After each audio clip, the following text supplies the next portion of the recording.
Je pense que c'était un de mes rêves quand j'arrivais à l'académie. Sam Aliassime rêvait d'organiser un tournoi de tennis professionnel. Lorsque Tennis Canada lui a proposé de reprendre le tournoi féminin d'Edmonton, il n'a pas hésité. Comme on souhaitait l'avoir, on a sauté tout de suite sur l'occasion, quoi. Le Challenger Banque nationale de Québec aura lieu en octobre au Club Avantage.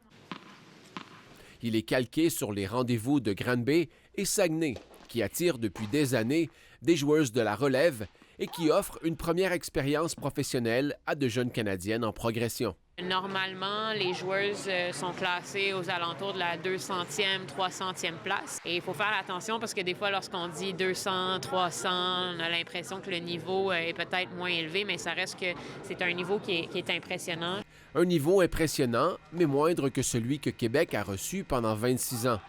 De 1993 à 2018, le Challenge Bell, devenu la Coupe Banque nationale, a accueilli des joueuses du top 100, même certaines des meilleures, comme les sœurs Serena et Venus Williams.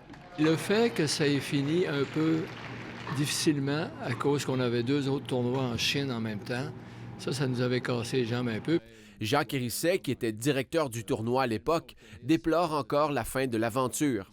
Il se réjouit de voir Québec renouer avec du tennis féminin de haut niveau et il en veut plus. Il faut que ça revienne parce que Québec connaît son tennis.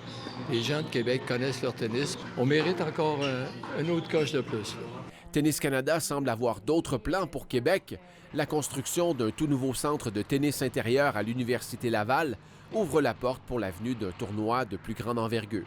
Je pense que ça aussi, ça peut amener des nouvelles opportunités en plus du tournoi ici. Donc, je dirais que c'est un début de retour du tennis professionnel à Québec, mais je pense qu'on peut continuer aussi de faire encore plus. Sam Aliassime, lui, imagine les meilleurs au monde débarquer en ville. Pourquoi nous, on ne peut pas rêver? On est une ville sportive et puis tout est possible. D'ici là, il lui reste 5 mois pour préparer le tout premier Challenger de Québec.